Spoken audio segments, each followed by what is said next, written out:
So last week, Adam talked about God's judgment of the world and how that involves making things right through sacrifice and love. That's what it looks like when God comes to make things right. It looks like Jesus. And he also mentioned that we're invited to participate in that judgment through our own willingness to love and sacrifice and suffer on behalf of others. But that is a pretty big ask, and it's not exactly clear how we might do that. What are the practical ways that we can participate in this loving judgment that has the potential, at least, to put us at risk of harm the way it did for Jesus? It's really natural and understandable to avoid harm to ourselves. So unless we've prepared ourselves well, that's exactly what we'll do when we're faced with choices that could cost us something dear. Now, this coming week is Holy Week, and I think it provides us with a really good opportunity to prepare ourselves so that when we're faced with difficult choices and faithfulness is costly, we can more easily choose the hard road of loving self-sacrifice. One of the ways, it's not the only way, that choices become automatic is through the story that you tell about yourself. Because we are all located in a particular family, a particular culture, particular nation, you've been handed down stories about who you are and what is good and right and important. You really didn't have a lot of choice about all of that.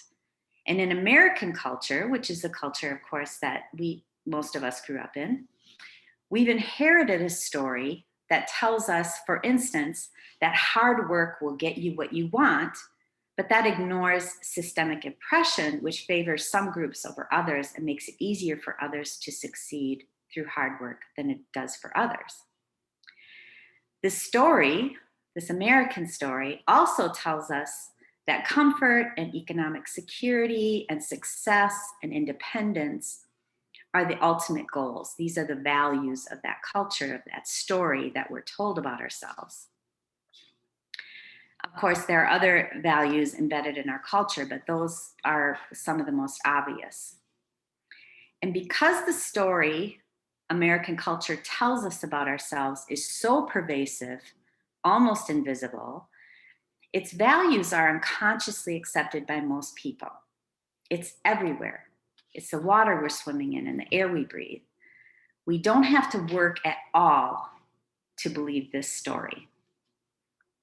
But the Christian story, the Christian narrative, is at odds with many of those cultural values. The Christian narrative values justice and compassion and self-sacrifice, even when it threatens your comfort or your economic security or your success or your independence.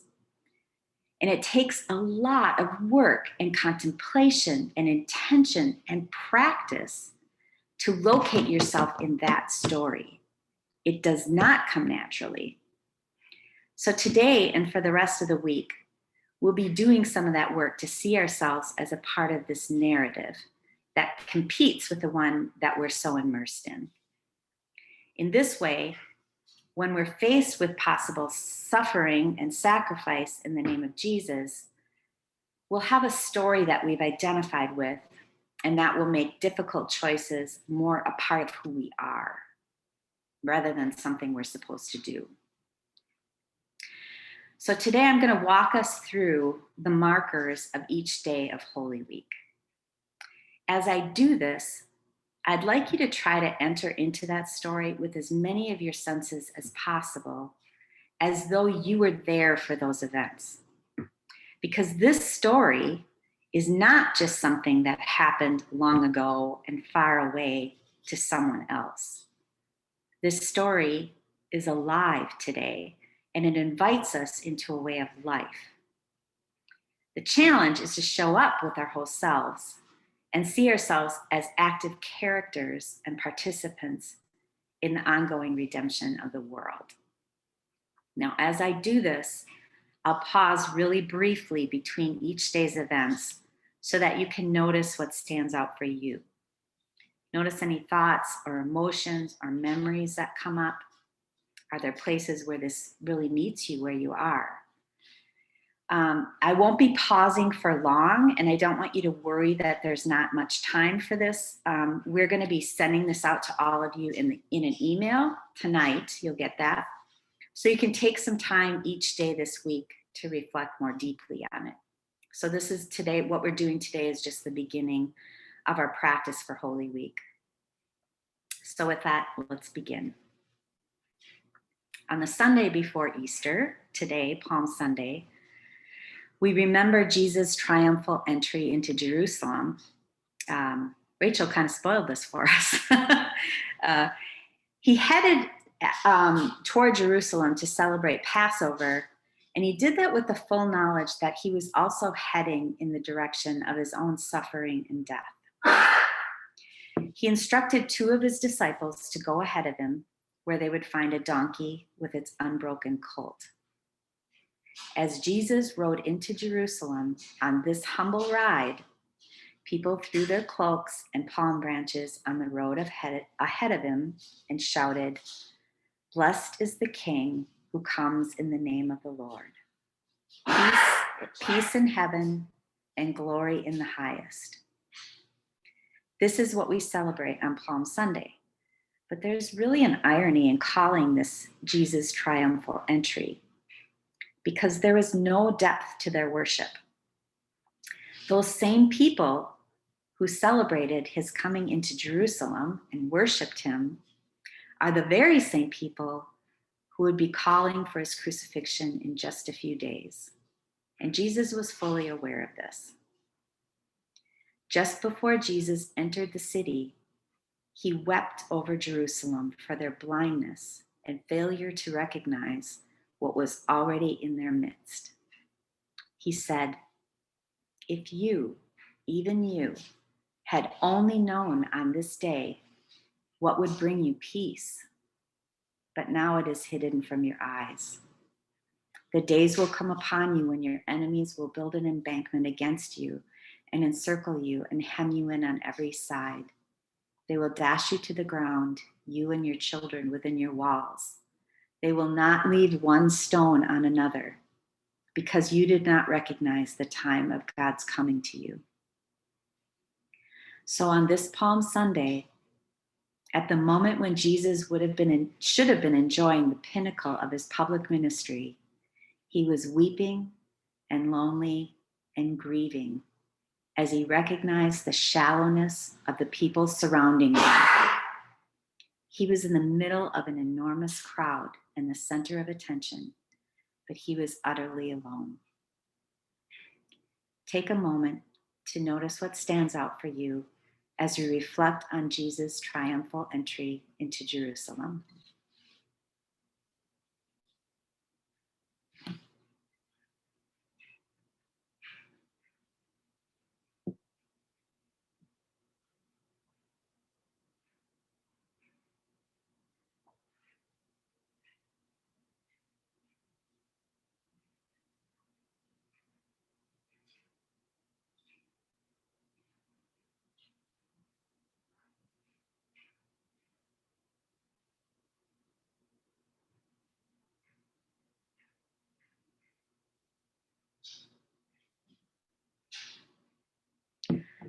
On the Monday of Holy Week, we remember Jesus cleansing the temple.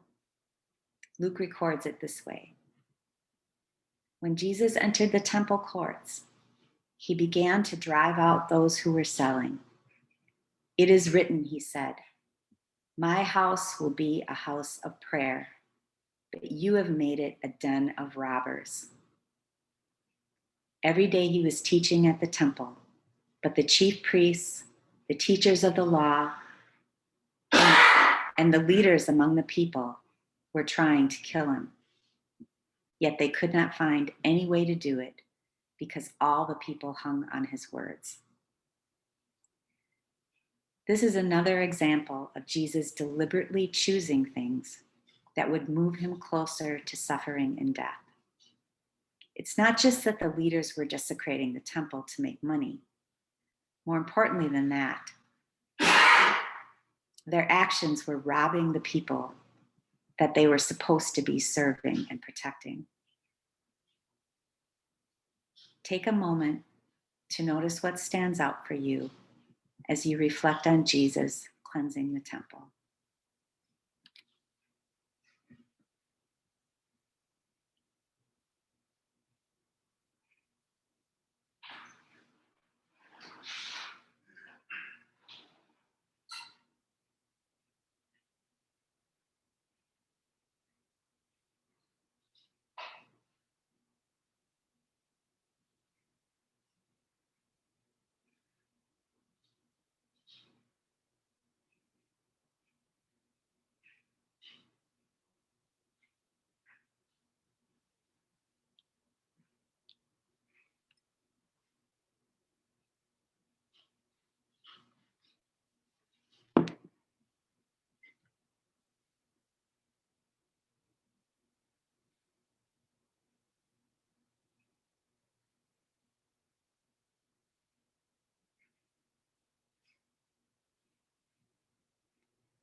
On the Tuesday of Holy Week, we remember Jesus sealing his fate with the religious leaders, with his full-on prophetic assault on their hypocrisy and abuse of people they were called to serve.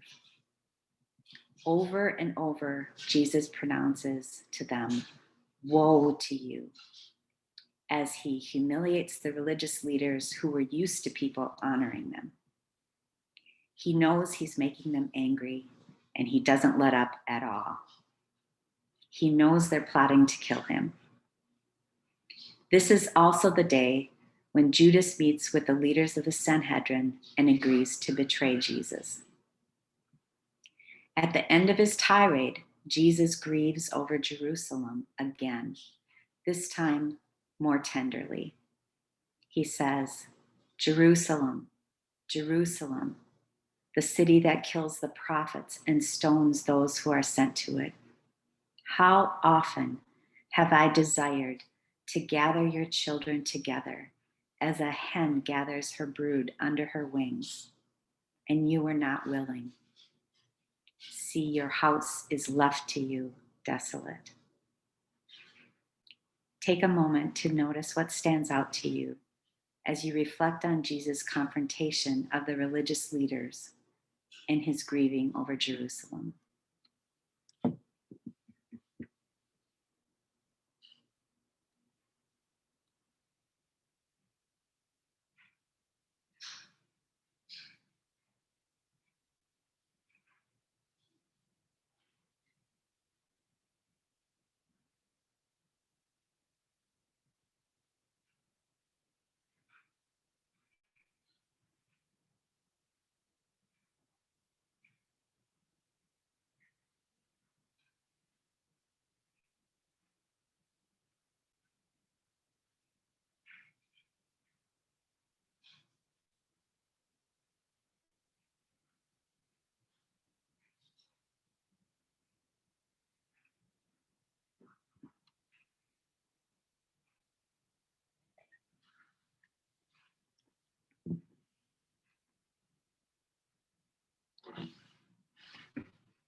On the Wednesday of Holy Week, we remember that Jesus didn't do anything. In the aftermath of his intense confrontation of the Pharisees, Jesus rested. In a week packed with tasks that had the most profound importance for the world, he wasted a day, but it wasn't a waste at all. Rest is a vital part of the work of a disciple of Jesus, and it's not a luxury. Take a moment to notice what stands out for you as you reflect on this day of rest for Jesus.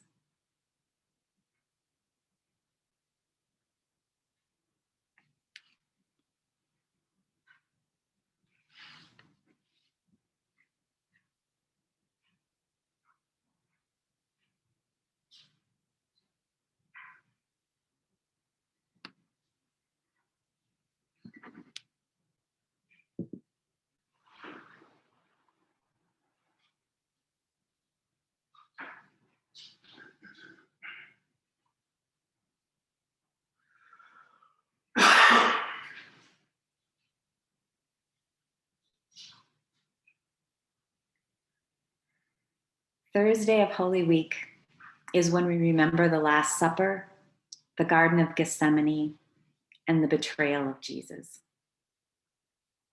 Jesus gathers with his closest friends to share a meal and give them last instructions. But before they sit down to eat, Jesus prepares a basin of water and a towel and proceeds to wash the feet of his disciples.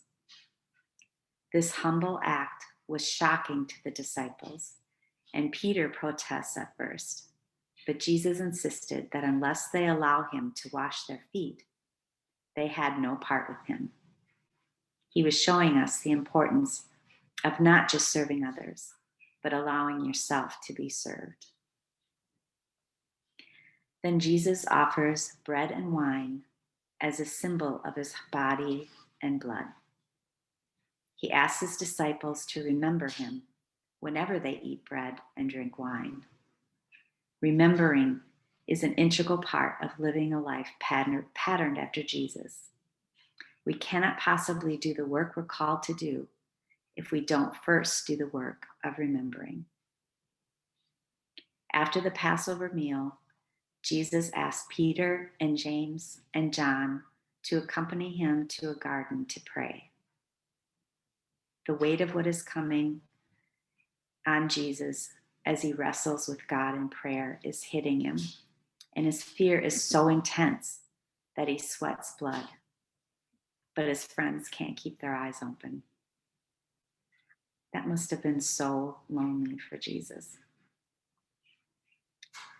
As he finished praying, Jesus was betrayed by Judas with a kiss. This is Jesus' first step towards his crucifixion. He is utterly alone from this time until his crucifixion. Take a moment to notice what stands out for you as you reflect on the Last Supper, the events in the garden, and Jesus' betrayal with a kiss.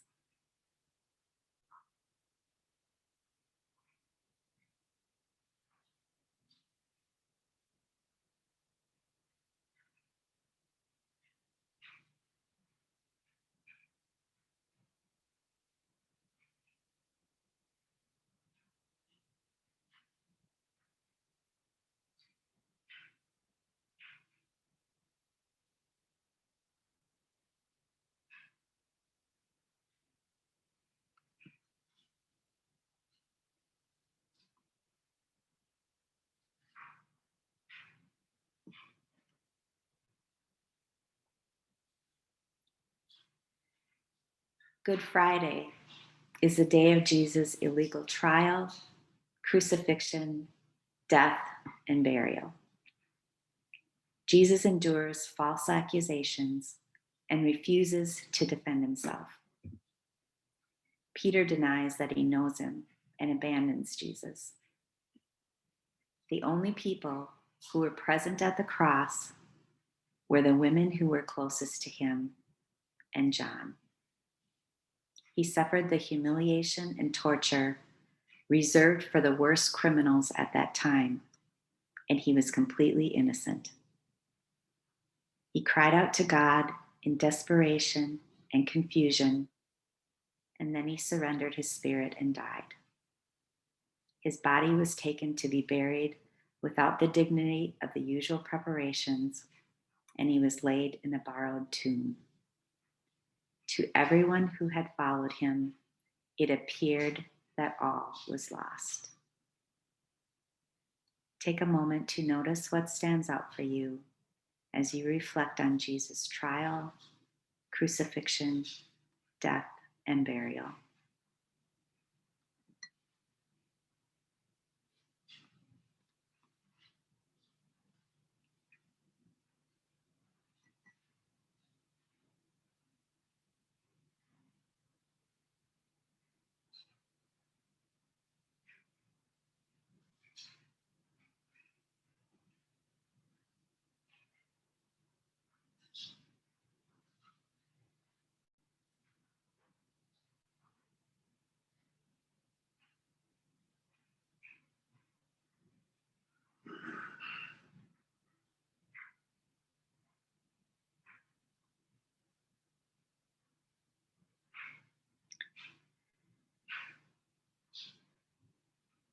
On Holy Saturday, Jesus is in the tomb, and we don't have really any information about his experience of this.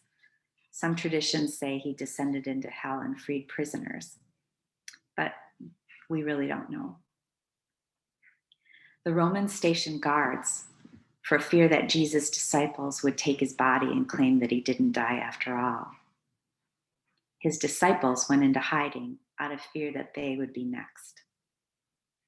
The women went about the work of gathering what they would need to properly prepare his body the next morning. And although Jesus had told them all plainly several times that he would die and would rise on the third day, no one seemed to be expecting that. They were all assuming that his death was final. Take a moment to notice what stands out for you as you reflect on Jesus' time in the tomb and the despair of his followers.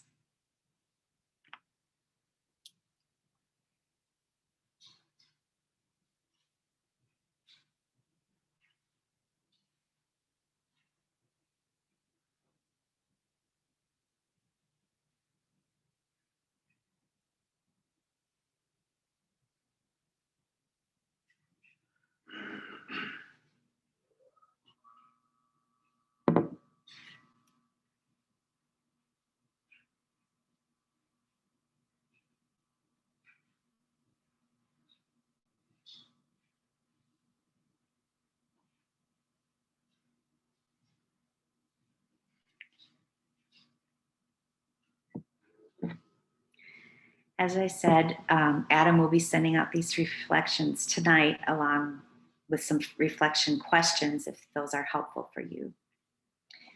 We hope that you can all take time each day to remember and reflect. The first reflection is for Palm Sunday today. So if you don't have time to do that, sit with that reflection tonight, you can incorporate it into your reflection tomorrow. I want to take a moment and pause now. I think it'd be helpful if you all just right now take your phones out and set a daily reminder on your phone for whatever time is best for you to engage in these reflections. It's easy to sort of intend to do something, but then forget about it as you get into your weekly routine. So take a minute right now and let's all do that.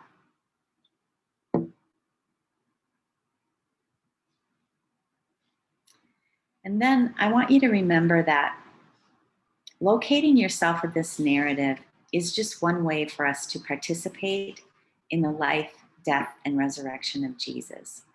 It's sort of the first step. And we do this as a way to live into the life that we're called to. So I want to bless all of you guys this week as you remember and as you listen to the Spirit of God.